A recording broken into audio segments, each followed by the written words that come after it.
ఇక నీటి హక్కులను కాపాడేందుకు తగ్గేదే లేదు. బనకచెర్లతో తెలంగాణకు అన్యాయం. ఉమ్మడి రాష్ట్రంలో 724 టీఎంసీల కృష్ణానది తరలింపు. బీఆర్ఎస్ సాయంలో 1254 టీఎంసీల కృష్ణానది తరలించిన ఏపీ. రాయలసీమ ఎత్తిపోతల పథకం తెలంగాణకు మరణ శాసనం. జగన్తో కలిసి తెలంగాణకు తీరని అన్యాయం చేసింది బీఆర్ఎస్ పెద్దలే. మీడియాతో ఇష్టాగోష్ఠిలో ఉత్తమ్ కుమార్ రెడ్డి వెల్లడి. దీనికి వెంటనే ఆయన కౌంటర్ ఇచ్చాడండి. అబద్ధాల్లో రేవంత్ తాతయ్యన ఉత్తమ్. బనకచెర్లపై మాట్లాడేందుకు కేబినెట్కి సమయం లేదా?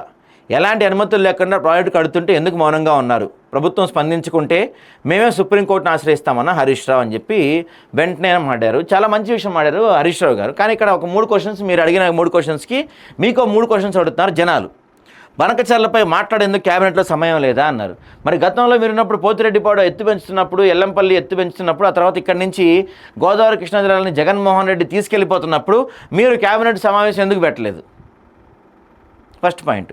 సెకండ్ పాయింట్ ఏంటంటే ఎలాంటి అనుమతులు లేకుండా ప్రాజెక్టు కడుతుంటే ఎందుకు మౌనంగా ఉన్నారు? మరి ఎలాంటి అనుమతులు లేకుండా గతంలో జగన్మోహన్ రెడ్డి అత్యంత దారుణంగా ఇక్కడ నుంచి అప్పుడు మీ మామ ఆయన మంచి ఫ్రెండ్షిప్ చేశారు, ఇద్దరి మధ్య బాగా దోస్తాన నడిచింది కదా. ఆ దోస్తాన టైంలో గోదావరి కృష్ణా జిల్లాలో జగన్మోహన్ రెడ్డి తీసుకుపోతా ఉంటే మరి అప్పుడు నువ్వు మీ మామని అడిగా ఒకసారన్నా, ఏంది మామ నీళ్ళు తీసుకుపోతా ఉన్నారు వాళ్ళు, మరి మనకి ఇక్కడ ఎండిపోతాం కదా, మన నీళ్ళు ఇక్కడ మన పొలాలు ఎండిపోతాయి కదా, ఏంది మామని అడిగావా నువ్వు ఒకసారన్నా? అడగలేదు. ఇక మొదట్లో నువ్వేగా నీటిపారుదల శాఖ మంత్రిగా ఉన్నావు, తర్వాత నీ కాడి నుంచి మీ మామ లాక్కున్నాను ఇంకా అది వేరే విషయం. అప్పుడు నీటిపారుదల శాఖ మంత్రి ఉంది నువ్వే కదా, మరి అడిగావా మామ మన పొలాలు మన నీళ్ళు ఎండిపోతాయి మామ, మన బ్యారెలు ఎండిపోతాయి మామ, జగన్మోహన్ రెడ్డి నీళ్ళు దోచుకుపోతున్నాడు మామ, నువ్వు అడిగావా? చక్కగా నువ్వు మీ మామ అబ్బాయి వాళ్ళ ఇంటికి వెళ్ళి మటన్ బిర్యానీ తినొచ్చారు చక్కగా. మీరు పిలిచి ఆయనకి మటన్ పెట్టి పంపించారు. ఇక్కడ మీరు ఈరోజు మాట్లాడుతున్నారు. మరి ఇదే హరీష్ రావు సుప్రీంకోర్టును ఆశ్రయిస్తాను, ఇదే హరీష్ రావు గతంలో కూడా ఆశ్రయించేది ఉండే కదా. అరే జగన్మోహన్ రెడ్డి నీళ్ళు తీసుకుపోతున్నాడు రా బాయ్ ఇక్కడి నుంచి అని. మరి ఇప్పుడు కాంగ్రెస్ పార్టీని కూడా నేనేమి తోపుతురు అంటలేదు. బనకచెర్ల కట్టేస్తుంది ఏపీ ఫాస్ట్గా, దానిపైన నిర్ణయం తీసుకుంది. డిపిఆర్ కూడా జరుగుతున్నాయి, పనులు కూడా జరుగుతున్నాయి. సో ఒకవేళ బనకచెర్ల కనుక స్టార్ట్ అయితే మాత్రం ఖచ్చితంగా తెలంగాణకి ఇబ్బందే. మిగులు జలాలు తీసుకెళ్తున్నాం మేము, కేవలం మిగులు జలాలు తీసుకెళ్తాం, దానివల్ల మీకు నష్టం ఏంటి అని అడుగుతున్నప్పటికీ కూడా ఖచ్చితంగా అవి మిగులు జలాలు కాదు, ఏదో కుట్ర గ్యారంటీగా ఉంటుంది.